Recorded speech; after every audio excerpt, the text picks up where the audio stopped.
been a while since I've done a video recently on properties that I get to venture, but this one has definitely piqued my interest. This is another unusual, fairly small Edinburgh property. I like the small Edinburgh properties, and this one is interesting in its layout.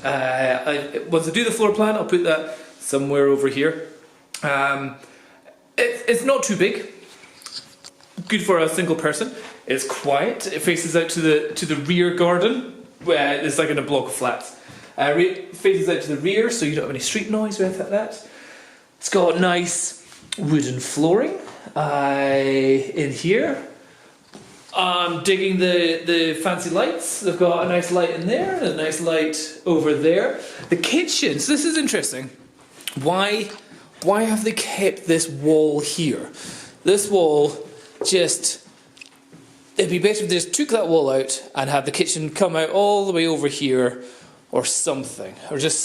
But instead, we kind of walk in, and this is going to be difficult for the Matterport to get through here past the fridge in a room which has no light. So it's kind of just...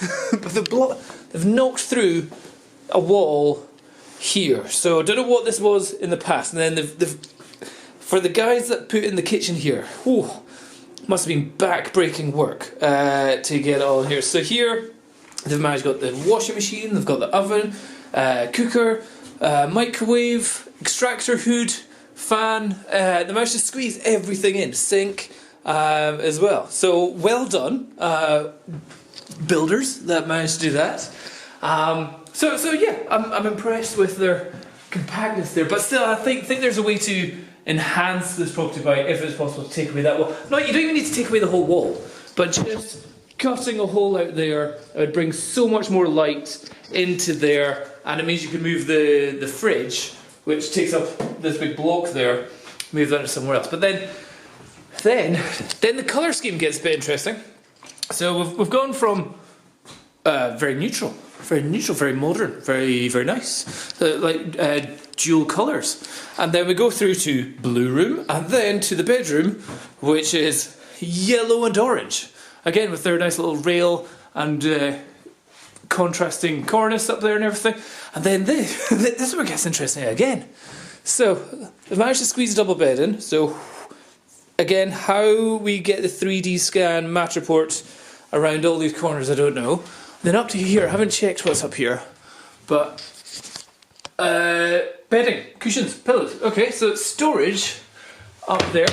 Good use of space, I would say. Very good use of space, because you can't really do anything with that. And they've managed to stick some storage up in the top there, so I like that as well. And again, you've got a little study area facing at the back. No one's walking past either. It's going good. So far so good. And then we've got... That was the entrance, cat flap. We've got the WC. Now where this gets interesting is height. I'm not the tallest. Well, I'm 181 centimetres, just under 6 foot. So to get into the loo, I'm still bumping my head in here. It then goes up. You have a light. You have a light bulb here. You've got your window. That's good. You got your toilet, your sink. But yeah, if you get it from the toilet too quick, and then, ow! I'm not on my tiptoes or anything. So yeah, that's one of those like rough ceilings in there. So yeah, as we come out of the bathroom, and then underneath, ow! Then you're thinking, okay, that's all. Where's the shower? Aha! You haven't seen the shower. The shower says, I'm going to go into the shower just now. Okay, we're a little bit higher up. We're in the shower. You're in the shower with Dom just now. But it's a cupboard at the end of the hall. So yeah, a lot of showers that properties I shoot, the showers are in a cupboard. But this was just very unusual. It's a kind of a corner tiled floor shower with like a ship light on it as well. But yeah, it's just... You're not getting the shower head much above your head in this place. If you wanted to get a shower, let's see. Yeah, maybe you could, but you just think the water. How does everything get so? And what do you close the door when you're in the shower? Wow, if you suffer from claustrophobia, ooh, I'm always afraid to close it just in case there's something wrong and I end up getting locked in here.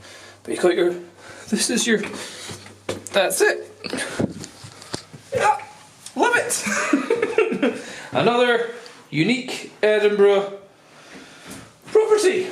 But yeah, it's a contrast of things. We've got this, great, but then really squeezed in kitchen, really squeezed in shower, super squeezed in WC, and then kind of fine, you know, colours and shelving, all good.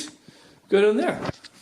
Yeah, every day is always interesting with Edinburgh properties, because again, they're so historic, so old, so kind of built in different ways. But yeah, nice and quiet, right in the city centre as well. Nice. Well done. There you go. Just thought I'd share that with you. Bye bye.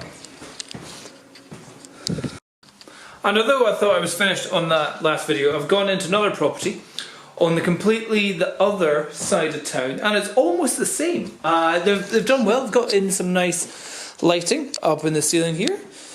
Fireplace, sofa, living room area. Ground floor. This one faces out into the road, but this one you can see that they've put the kitchen, so it takes up the whole of the back area. I guess this is how it always was. You've got your cooker and your sink and your fridge, so that's all fine. You can notice that it's a slightly lower ceiling in there than it is out here. So there's obviously something, vents and stuff, and that vent probably goes all the way out along that. But yeah, a bit like the last place that I was in. Let's check out the WC. So if we come in here, WC, height-wise, is head height. But then inside it's just normal height. So there's no kind of water tank or anything above this. Tiny little mirror, window even, I should say. So yeah, I'm guessing just people were smaller in the past, or they just hadn't thought about heights of doors. So in the past, so I feel like a giant. It's great. And again, this one, the shower, is just in a cupboard. It's a door. You open the door. What room's in here? Oh, no room. It's just the shower. And lower ceiling. So again, we've got high ceiling here. As we go in, the ceiling is only there. So there's obviously something. Vents, maybe, going up here. But again, you've got to be, getting in and out of your shower. Wet floor in the hallway in here. And then the bedroom. Again, that's not a big bed. That's not a bed for couples. That's maybe just a small, maybe what we call a queen size. But in terms of the actual, these rooms were not made for people to get through. It's like that is it. Bed is all the way to the end, and there's no other way to put the bed. Like you have to shimmy across sideways like that to get in here. But again, this one, you think, you've got these two extra doors here. They could have just had the, like in that last property, the kind of shelving area up here. And it's just a cupboard with some shelves up there. And then the second one, this one, so this is the water tank, or at least that's a water tank, cold water tank. So that must feed into the shower next. And then that's the hot water tank down there. So yeah, lots of shelving. You could have expanded this room, if you're to buy this one, expand the room, take out these doors, go along there, but keep the area up there as a separate storage area. But yeah, otherwise, there's definitely something about having a shower which is just a wardrobe, which is door size. Anyway, of no importance, just thought I'd let you see what it looks like in small one-bedroom flats in Edinburgh.